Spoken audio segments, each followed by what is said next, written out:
humans and nerds of the Smartypants Society. I am here for a presentation today that is a little worse without Ben.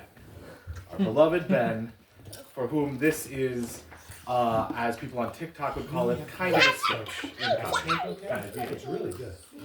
Because, as you may know, he posted a very informative, very well thought out, frankly very persuasive presentation on why pants are evil.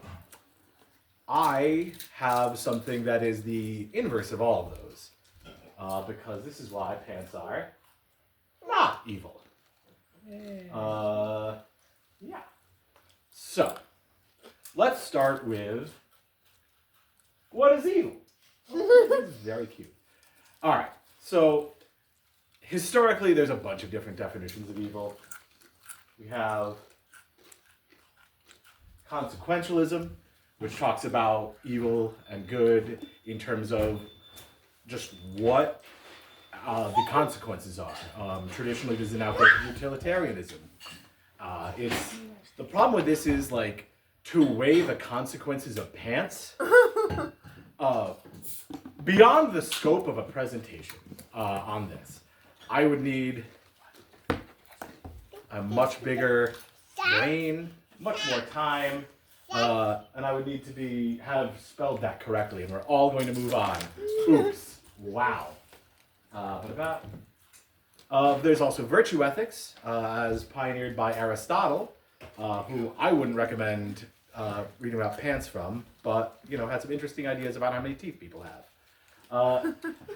I don't really know how it fit pants into virtue ethics, so we're going to skip that one. Deontology, which talks about intent, moving from first principles. Immanuel Kant is probably the archetypal deontologist. That's going to be talking about intent. It's going to be talking about are pants right in a zoomed out abstract sense. Gonna get to that. On vibes, which is frankly how most people operate ethically, Ben might have me on this one. All right, pants, no one looks at pants and is like, yes, pants, except when they've been deprived of pants and now have them again. So is that good? I don't know. I'm not really sure. But hear me out. Evil requires culpability, right? This is deontology stuff. Pants are not alive, sentient, or sapient, I hope. There may be some exceptions to this, all right? If we turn a person into pants, I think we just revert to the person's morality here, although the act, I would argue, is probably evil. Not necessarily. Maybe it's consensual. But. Okay? I just want to check. Is everyone on board so far with the premise? Okay. Is a prion evil when it misfolds itself inside your brain and eventually leads to the one person you loved in the world dying horribly? No? The prion didn't do anything. It's not even really following its nature because that would imply it has a nature. It's just a thing that happens. Is a meteor evil when it falls out of the sky and crushes the head of the one person you ever loved? No? If a mad scientist steered the meteor, sure. But if it's just random chance, I would argue that's not evil.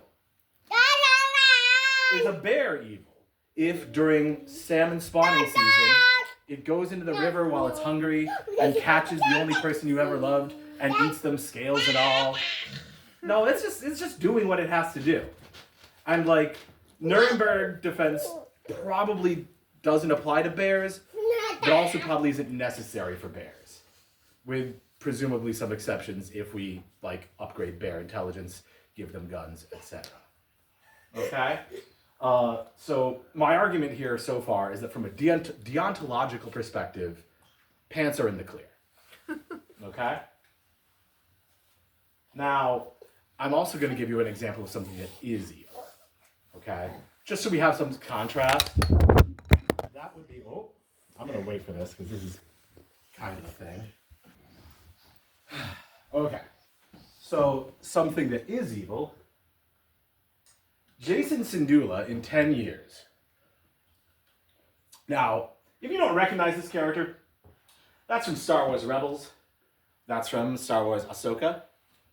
He is the son of Kanan Jarrus and Hera Syndulla.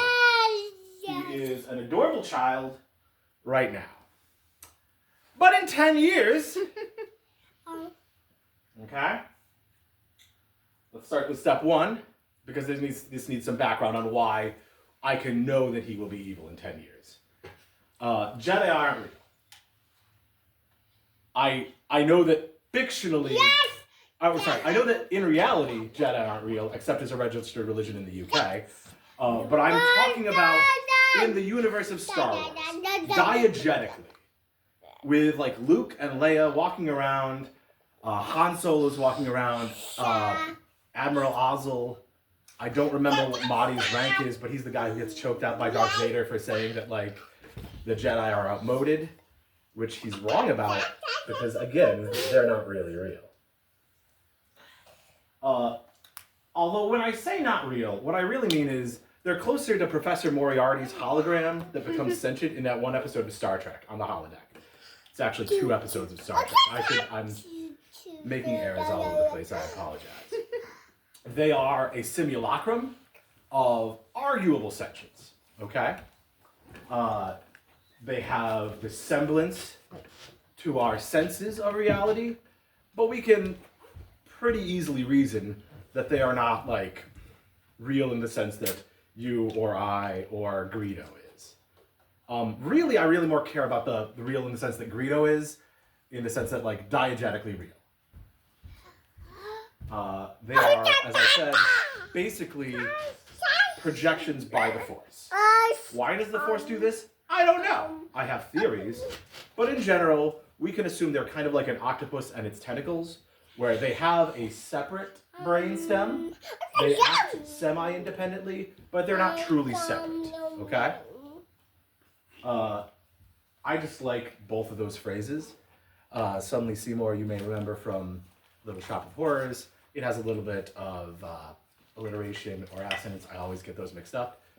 And abiogenesis is a discredited theory of spontaneous generation. Except in the Star Wars universe, a long time ago and a galaxy far, far away, it's not discredited at all.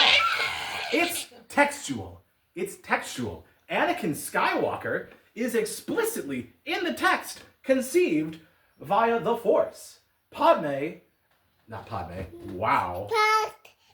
Yeah, we'll get to Padme. Anakin's mother, whose name I don't remember, which is shameful, is basically just like, I don't know, this pregnancy just happened. It's implied in supplementary texts that this occurs because Darth Plagueis and Darth Sidious are trying to do some stuff with the Force to create life, and he's just sort of like the other part of the Casimir effect reaction here. Okay? So you might think, okay, but what evidence is it for the rest of Jedi? Alright, we're gonna look at what they do. They don't have attachments. Now, you might think, oh, well, they have to not have stuff keeping them in the world. They're a traditional monastic order. Stuff like that. But really, that's just to prevent people from looking too close. If you, as a game designer, want to have an asset that's not perfectly rendered, the way you keep it from breaking the illusion is you just keep it at a distance. So, the Jedi aren't supposed to have these, close relationships because, then someone might notice that, this, Force sort of tentacle is not really that person-y? No. Or at least not accurately personally. I don't want to deny the rights and whatever of the Force itself, but younglings. It is extremely traditional that the Jedi only recruit very young children and do not have children. These children are taken from their parents, brought to the Jedi Temple, and only seen again occasionally thereafter. Which would be great if you needed an excuse for where all these new beings were coming from. If you were just little younglings just sort of pop into existence. How do we explain that to the outside world? Oh, well, we'll just take in other children. This sounds really dark, but like the Jedi aren't evil, so we're gonna just assume there's like a Jedi adoption agency that just quietly shuffles all these children off-world with the replacements. There's a very big emphasis in the Jedi Code on not feeling strong emotions. They lead to the dark side. In people, emotions are mostly a bodily response. This is a little bit speculative on my end, but like most emotions, especially the stuff that we consider that is traditionally considered dark side stuff, is basically like fight or flight reactions. You know, your body reacting to hurt and stress and anger and threats. Those are bodily responses. So things you wouldn't have if you didn't have a body. In fact, let's see, we can therefore assume that these Force ghosts, that's just them turning the opacity down. They were always Force ghosts. Force ghosts, Force ghosts, Force ghosts. Actually, not always Force ghosts. I'll get to that one. Yoda wasn't born. Yoda just sort of boop. I guess Yoda was. Grogu's different. Yeah, Grogu's different. I don't know what. Name a Jedi with parents. I know what you're thinking. Give me one slide on that one, okay? I know everyone's gonna be like, well, Literally the most famous Jedi, Adam. The one guy. but give me one slide. Again, I just want to emphasize, there's a whole big thing where, like, even Anakin in The Phantom Menace, who is like 4 or 5, 6 or 7. I'm not good at estimating child age when they're like precocious space wizards. That 4-year-old Yeah. That child. He's 9. He's 9? Yeah. That's super old if you want to replace him with a look-alike-ish who's not super close. Like, his mom would totally get there and be like, that's not Annie, what are you talking about? So they have to be like, do we? But they do, because they're being influenced by the Force. We'll get to that in a little bit too. Oh, sorry, I got ahead of myself. The babies, the Jedi aren't evil. They get adopted. It's pretty clear. Coruscant's a gigantic planet. Coruscant is the capital of the New Republic of the Old Republic Empire and sometimes the New Republic. It's huge. It's an ecumenopolis and a planet. This is one big planet. There's plenty of places to be like, oh, we found you a loving home. Next question. Boop. Now we can pick other examples other than Luke. Count Dooku, canonically from a noble family, has a brother or something. Becomes Darth Tyrannus. Kylo Ren, famously, has parents. Is Kylo Ren. Darth Maul, in the extended, not in the extended universe, sorry, in the canon Clone Wars series, we visit his parents. We only know him as Darth Maul. I think we can assume the dark side. Asajj Ventress, she's a little bit of a gray area in that, like, she's a dark side user, but she definitely has parents. Okay. Now, we got to get to the Luke and Leia in the room, right? The Star Wars characters are very canonically people whose parentage very much matters. So, how do we reconcile this with the fact that the Jedi aren't real? Well, that's not how the Jedi want to be, right? You see, the Force can boop people into existence, or something analogous enough to people. Human hosts can wield the Force, but through the lens of a body, they turn to the dark side. The Force doesn't want that. I can't tell you exactly what the Force wants, but it pretty clearly wants to be embodied. The living Force is a whole thing in some other texts, but what the Force's project seems to be over the course of all these movies is to become embodied. To that end, it creates Anakin Skywalker. who's kind of the Jessica Atreides of the Star Wars universe. He is created as a perfect, fully functional, and anatomically correct simulacrum so that he can produce a child who is half real and can handle emotions without going to the dark side. He is the chosen one. He's going to bring balance to the Force. Now, people who are like reading the surface level narrative think balance to the Force means like, oh, well, we got to get rid of the bad guys. Or people who are like, well, actually, there are way more Jedi than Sith, so we got to get rid of the Jedi. No, the Force wants a body that is balanced. It can be in the world and use the Force.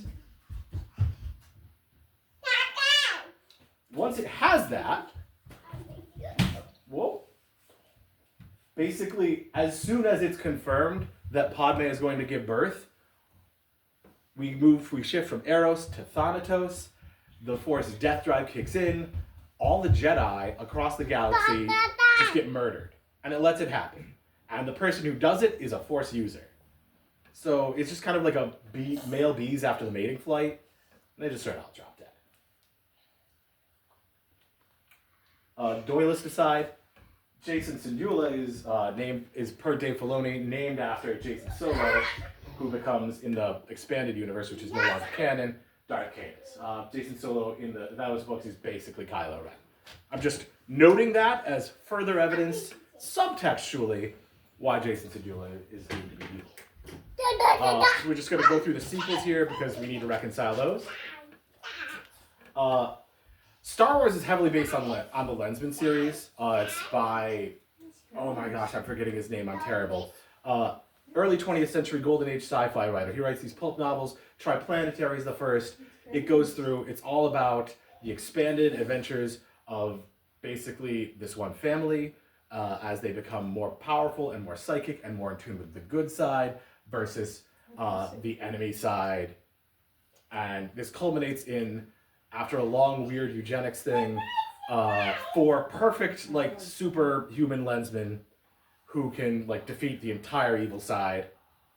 And then it's like, wow, it's all over. We can relax and just live our lives. Where are we going to find a mate and, like, continue our life?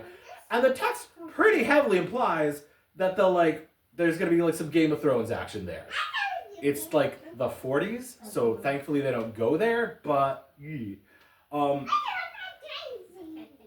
I would argue that the fact that Luke and Leia are twins means the Force kind of wanted to do something like that with them. There's a lot of kissing early on, before Luke's living side is like, wait a second. And so he's like, nope. And Leia marries a human. Or a Corellian, technically, although I'm pretty sure Corellian's a human. But that means that, like, this whole project goes awry. Because Leia and Han have a kid. That kid is only, like, is 3/4 alive. So he's kind of doomed. To get things back on track, as announced in Fortnite, Palpatine, the Force brings back a simulacrum, okay? It brings back a fake Palpatine, who then brings back a fake Emperor analog. The Force is not very direct in play. So you get that whole thing with the sequels. The Rise of Skywalker is kind of a misnomer because what the Force is trying to do here is get Rey and Kylo. Rey is also a Force simulacrum. Rey's parents are fake. I'm sorry. The bit where it's like your parents were nobody is actually true. The bit where she's got like implanted memories. Blade Runner moment. Those are fake. She's just Anakin too. The ideal situation for the Force's perspective is them like kissing and living, and not kissing and Kylo dying. So that kind of leaves the Force in just a bad place. But it always has a backup plan. There's just so many Jedi lying around after Order 66. You're just like, oh, we killed all the Jedi, except for like Kanan Jarrus, Cal Kestis, which has a bad mouthfeel. Although I have to do a double jump, he can. from the thing. There's just so many. Those are only really make sense in the sense of like, you know, backup plan. They're not doing anything until people stumble around them. They're just sort of dormant in case it needs to like activate one. Where one gets activated is where we meet Jason Sindula's parents, Rebels the show. I'm not going to go through a huge summary of this, but the short version is it's a pretty hard show. It's CGI. There's an ex-Padawan named Kanan Jarrus and a Force-sensitive child named Ezra Bridger. Ezra Bridger has parents. It's a big plot point that he has parents. They're real. Ezra is a living normal child. Kanan Jarrus, however, again, weird Force ghost. Ezra Bridger gets tempted by the dark side. It's a big deal in the show, but it eventually turns back to the light side. For now. We're gonna just do a real quick dip through the Sith. Again, I've kind of gone over the difference here between Force simulacra and living people who are using the Force. You can be Force sensitive and just sort of be okay, but if you're really going whole hog in, it's all over for you. You're gonna end up like one of these guys. That said, there's a lot of people who kind of use the dark side. Sith Lords are pretty clearly heavily invested Force users. Some who are generally directly connected with the Jedi. I would argue they're kind of part of the Force's active project. They're it's N=2 experiment. Hence rule of 2, which by the way, it's a small sample size. You don't really want that for an experiment. It's not a great methodology. Or it's a bad methodology. I don't know. This is not about the dark side in general. It's about pants after all. So after the sequels, things are kind of in a rough place, right? Rey has just effed off to Tatooine. All of the Sith have died. Kylo is dead. I don't know what happens to Asuka, but she's clearly not going to be a Jedi. The tradition is in shambles. But we do have a canonical Jedi apprentice who has been tempted by the dark side, still lying around. Click. Oh, yeah. Grogu, he's adopted for simulacra. Asuka, adopted for simulacra. Click. Oh, there's a whole lot of evil guys. I don't need to deal with them. Ezra Bridger, like I said, Padawan, ex-Padawan, he's just sort of there. He's going to turn evil. Jason Sindula, the first from the beginning, is the son of Kanan Jarrus, Force simulacra, Jedi. Pretty cool character, gets blinded. Force stuff happens, cool. And Hera Syndulla, a Twi'lek pilot. Don't ask me why the son of somebody who has weird tentacle head and a human has no tentacle head. That feels not how that should work, unless tentacles are a super recessive gene, which also doesn't feel like how that should work. But Star Wars and genetics are a thing I'm not going to get into because whoa. But now, I just that's just funny that it's spelled like that. So we have him, his parents. He's the son of Jedi and non-Jedi. He's friends with an astromech, Chopper. If we're seeing parallels yet, he's got an absent dad. Kanan Jarrus dies. I'm sorry, that's a huge spoiler, but also not that big a spoiler. He's one of 2 surviving Force devotees. That's a convenient number.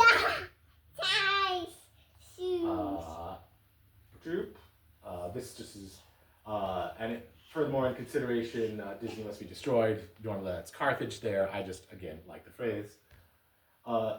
They'll keep making new Star Wars stuff. They'll keep making new Star Wars stuff until far after we are all dust, okay?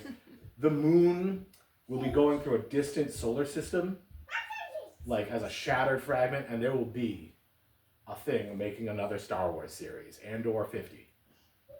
Probably not Andor 50, but yeah. So, the Star Wars aren't going to end, which means there needs to be wars in the stars. There's not going to be it's not going to be Star Peace. It's not going to be Star Party. It already isn't Star Trek. So it's going to be Star Wars. So things are not going to end well. Therefore, These characters, much like their predecessors, are doomed. Their works are going to turn to ashes in their mouth. They're going to be tempted to evil. Everything bad is going to happen to them. It sucks, but just like all of the text is leading to that point. They are going to end up as a Sith Lord and the Sith Lord's apprentice. One of them is going to betray the other. All sorts of evil stuff is going to happen. Okay? Does anyone object to this so far? Like I said, Sith, there's not a good Sith character. Oh, not a morally good Sith character. They all pretty much do evil stuff. Like, you'd think being angry wouldn't necessarily be like, oh, I must chomp people in half. But that seems to be how it works. And pants aren't Jason Segula. And through my flawless logic, therefore pants are not evil. Take that, Socrates. Sorry, Ben. Cute quad errata demonstratum. Any questions? First, I would like to.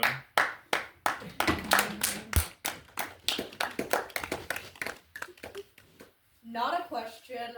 I have very little interest in Star Wars, and this is frankly the most interesting explanation of stuff from it that I've ever heard. Thank you.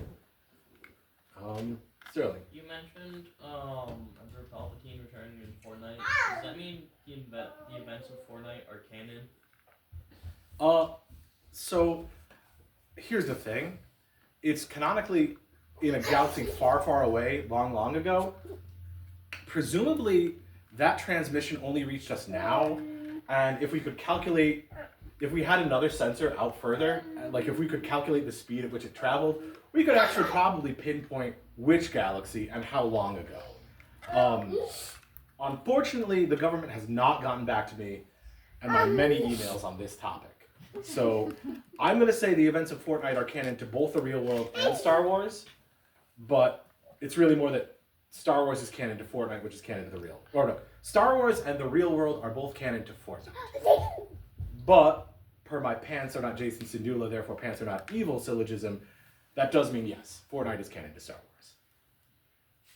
Any other questions? So you mentioned that pants are not alive, therefore they, not evil. But say, for example, somebody's evil and then they die. Is their corpse evil? Think about Lederhosen.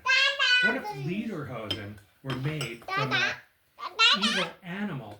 And does that have any influence on the whole rise of the Nazi in Germany in 1930s? I am going to say no, because from a deontological perspective, the creature no longer has intent once we made it into pants. Although you could probably make an exception for pants that were specifically made from a creature as part of the creature's own master plan to do evil. 2 chips. And If like 100 years ago we find out someone is like, ah yes, I'm wearing the pants of, I don't know, evil guy for evil, as accordance in his will. I might classify those pants as evil, but I'm gonna say in a general sense, pants are not evil. What if someone made pants out of Jason Segula? Then they would be Jason Segula. Okay. I have a counter. Here's my thought on that. After I get a haircut, at some point the hair stops being me. So your DNA. I mean, a lot of my DNA is in me. I'm gonna stick with that What and not if think the about it ship further. of Theseus was evil? I mean, it is, but we'll get to that. That's a different presentation. So, if you cut off your hair and at some point that hair is no longer you, does that mean that the practice that some parents do of cutting off some of their baby's hair and then keeping it forever is completely useless? No, because like a picture isn't you, but it's still a good reminder. But yes, So pants can be a reminder of evil. Is what you're Yes. saying. Oh, you could absolutely have a memorial to evil. But I don't think a memorial to evil. I don't think it's inherently evil to have a memorial to evil. Although certainly they can be constructed with evil intent. You could make pants for evil reasons. I'm not disputing that at all. If you were like, if you like kidnap me and then make pants out of me, I'm not gonna be like, that was morally good. just because the pants aren't Jason Sindulo. I think that's sufficient as a response for that. Anyone have anything else? We're good? Okay, one more. Does a human have enough fabric to make a pair of pants? Horrifyingly, I can give you an answer from Icelandic magical practices. Yes. Because a human can be made into leather. Thank you, good to know. It's not good to know. I regret knowing it. I'm sorry to have told that to you. I'm gonna stay away from you. The end. Bye. Please just keep this image in your memory palace when you need to reference what is good and evil.